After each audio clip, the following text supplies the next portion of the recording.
Bismillahirrahmanirrahim.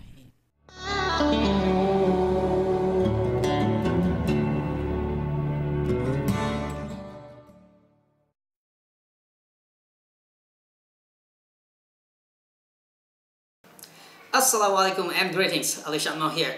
Well, you have seen my quick live video unboxing of DJI Spark, but I thought that it would be really nice to properly unbox the PNP version of the DJI Spark. So sitting right next to me here is a brand new DJI Spark, once again in Alpine White, and we are going to properly unbox it. This is a PNP version. This means this is just the DJI Spark selfie and aerial filming drone. There's no radio, nothing else, no accessories. How would you fly it? We'll talk about that later. Alright, so this is how your bundle of joy comes packed inside the box, and it is completely sealed. Alright, once the seal is open, there is another seal that you have to open. DJI is all about seals these days. Okay, so both seals are down. Now we can open the box. And as I mentioned, inside the box you will have another black box and a card box. So this is a foamy box that houses the Spark, and a cardboard box which will have your other accessories. Okay, 1 and 2. Nothing else inside the box. So first off, of course, you want to go for this one, because this one has your bundle of joy inside. Okay, so there you go. Oh, that's what I would like to say once again. This is a cute aircraft sitting right here. This is your DJI Spark, and behind it sitting one pair of spare propellers. So best to get yourself the Propeller Guards ordered. Okay, they are very easy to fit, and you will be saving your propellers a whole lot, and you will be thanking me for this idea. So this is how DJI Spark is sitting inside, and that's the only thing with the spare propeller. Okay, after that, in this box, this is what included. So you have kind of something in Chinese that says that you should go to uas.caac.gov.cn, and probably this is all about registration. You have a Spark quick guide and all the other user manuals here, including USB cable. This is a kind of a nice, neat USB cable, and kind of look like a special USB cable. So do not lose it, keep it very, very safe. And you also have a wall adapter and charger at the same time. And this is what you will use to charge your DJI Spark battery or your DJI Spark radio. Now, you cannot charge the batteries separately, that if you have more batteries you can put them together.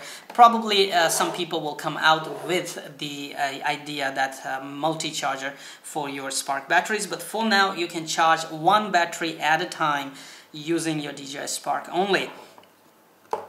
So right here at the back you will see TF card slot and your USB port or USB slot, and by plugging your USB here you will be charging the battery for your DJI Spark. And of course, if you want to upgrade the firmware using the computer, probably this is the port that you're going to use, but you can always upgrade the firmware using the DJI Go app.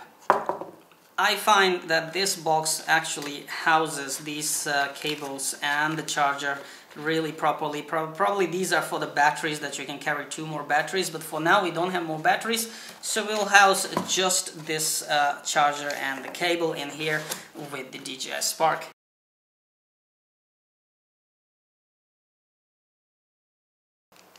Alright, let's take a closer look at this DJI Spark, our bundle of joy PNP version. No doubt about the quality and the build of DJI. They have come a very, very long way. There isn't much to say about the quality, so we are not going to talk about there. We're going to take a look at the Spark itself. Very nice, neat and compact little drone, which has some of the most advanced and intelligent features that a consumer drone can actually have. We'll talk about those features basically in later videos. We'll just see them in action as well. At the front you have a 2-axis stabilized gimbal with the camera. Okay, you might want to take these things off when you fly. And then right here you have a bunch of sensors, I believe, including the forward collision avoidance sensors. On the bottom of the quadcopter you also have various sensors, including optical flow sensor that offers a rock solid position hold and altitude hold even without GPS when you are flying indoors. Thanks for all these sensors on the DJI Spark. It has a forward collision avoidance, bottom collision avoidance, and of course a rock solid altitude and position hold even indoors. Folding propellers, of course you want to say they look very good. However, to me they look very fragile at the same time. Well, I haven't crashed one yet and I wouldn't want to crash one, but again, we will see how easy they are to break. However, I will say, you know, just go ahead and order yourself, as I said, Propeller Guards, and you will be thanking me later. You will be saving a whole lot of money. Now, attaching the propeller guard is really simple. All you need to do is put it under the motor, twist it, and lock it. This is how quick you can add the propeller guard, and this is how quick you can actually remove it for the storage of your quadcopter into that box. So do order the propeller guards and you will be thanking me later. Actually, you will be thanking yourself for ordering those. Okay, now on the top, according to my experience so far with DJI Spark, the top gets pretty warm and hot during the operation of the drone or quadcopter and during the charging as well. At the back side here you have a DJI Spark battery. Pressing it once will show you the battery levels, but right now I believe the battery is completely down. Well, I will have to charge it, but again, this is the button that will turn the quadcopter on and off, and this is the button that will set the quadcopter in gesture mode should you want to fly without radio, without a cell phone. You can still fly it. There are two sliders down here on the battery, so by sliding them towards the back of the quadcopter you will unlock the battery and take the battery off. Now, there is an important thing down here, of course, and you might want to take a picture or take a note of it and save it properly, because there is a Wi-Fi SSID and password given here, which you can change later, but if you happen to forget the password, whenever you reset your quadcopter, it will be back to this Wi-Fi password according to the factory default. So take a picture or take a note of this password and save it somewhere. When you want to install the battery, it's very simple. Just put it up and slide it in and it will lock. Now, to charge the battery, of course, you will just go ahead and plug your USB cable here and of course the adapter into the electricity to charge this, and you will see the lights going on until the battery is fully charged. It will turn off charging itself. You might want to use a very good quality TF card. I use a 633X kind of TF cards, 32 GB, and they are very good to record all kind of videos and pictures at high resolution. Now, before I end this video, do remember, right after you fully charge the battery for your DJI Spark, you will have to activate it using your DJI Go 4 app on your Android phone or iOS smart devices. After you have activated the DJI Spark, you will be able to set up all the parameters and go for flights. I will highly recommend that you, for the very first flight, you set your parameters properly, wait for all the GPS satellites, and if you find anything not right, do not try to fly it, because this is a brand new product from DJI, and according to DJI traditions, you have to expect glitches. Some of those glitches that take these quadcopters back to China.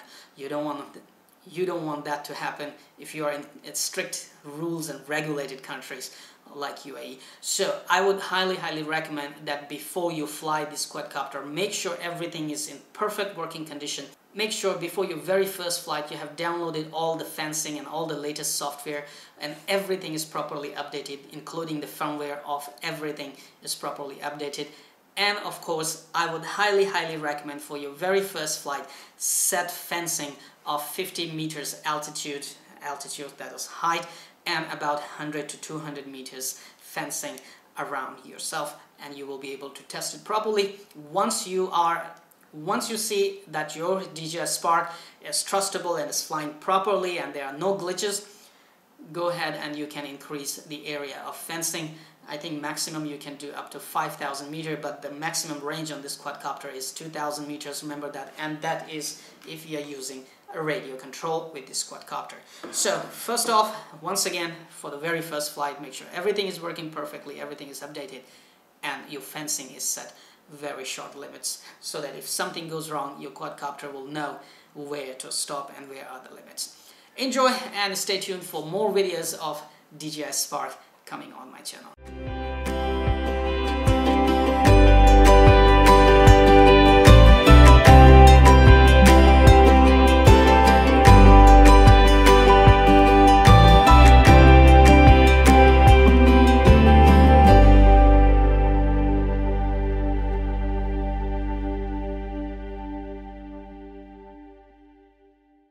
Thank you for watching the video, and thank you very much for your continued support towards my work on YouTube. Please subscribe to my channel and stay updated for all the regular video uploads. If you like this video, please hit the like button and share the link over your social sites.